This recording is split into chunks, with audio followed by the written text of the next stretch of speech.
All right, so Sailing by the Happy Fits.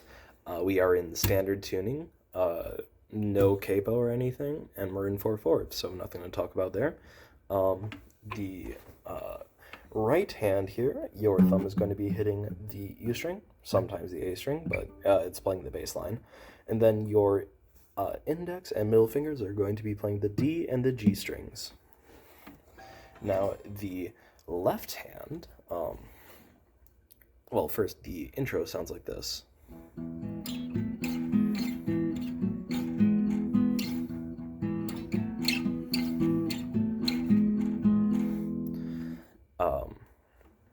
These chord shapes or intervals, because it's just two notes. You have your middle finger on the second fret of the D string, index finger on the first fret of the G string, then ring finger on the fourth fret of the D string, and index finger on the second fret of the G string. And then you just move that up. If these are 1, 2, 3, the pattern is 1, 2, 3, 1, 2, 3, 3. For rhythm, it's in 4/4 with something happening on every eighth note. And the intervals happen on the beat, starting on beat 2. Now, what that means is that the pattern sounds like bass, bass, interval, bass, chord, bass, chord, bass, chord, bass, chord, bass, chord, bass, chord, bass.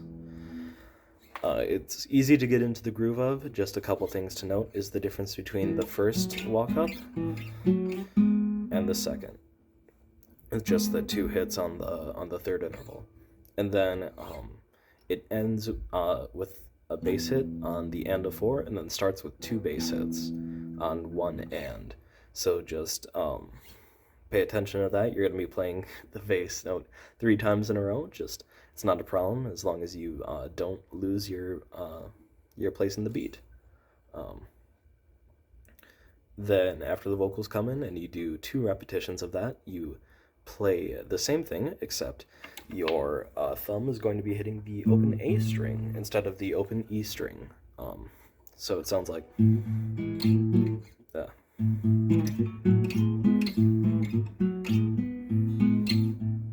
And then it doesn't repeat twice like the E version does. You just go right back to E. Alright, now that is by far the hardest part of the song. For the chorus, the chord shapes, or the chords, are C sharp minor 7 and A major, and then after you play those, it's just back to the intro and verse riff with the E in the bass, not the A. The voicings I heard from the recording for the C sharp minor and the A are there's a couple ways to finger this.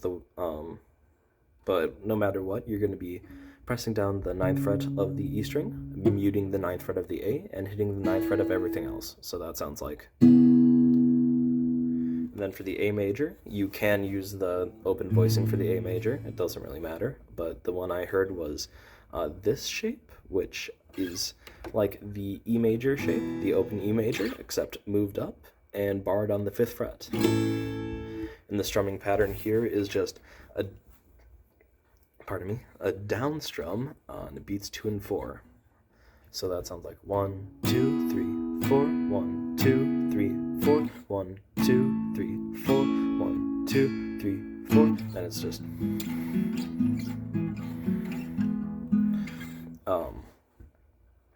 if you're playing with a band, that's fine as is. If you're just doing a solo guitar cover, I would personally play the bass note on beat 1 and then do the strums, just to give the pattern just to ground the pattern a little bit. So that's it for the chorus. And then the outro, or the bridge section, which is my favorite section of music in any piece ever. I highly recommend a pick for this. It's tough because the rest of the song uses fingerstyle, but you can just hide a pick in between your fingers. But I would highly recommend it because it's very hard to do the sort of dynamics that the end requires without it. The strumming pattern here is very common. It's down, down, up, down, up. Although to get the character of the piece, you want to make sure that the first drum is a little bit quieter than the others and only hit the bottom couple strings. And then the second down strum, you just rake and really accent it. So that's going to sound like...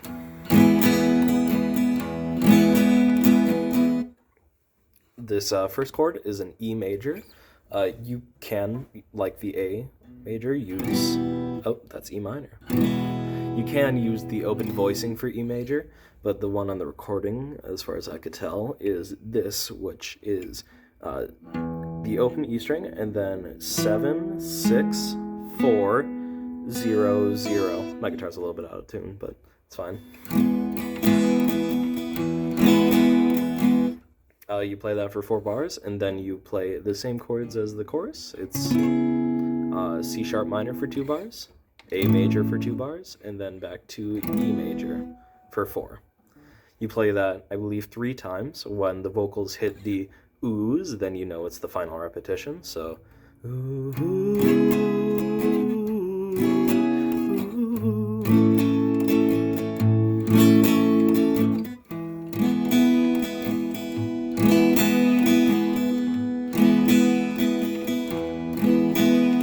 And then for the outro, you just down strum on C sharp minor, A, and E.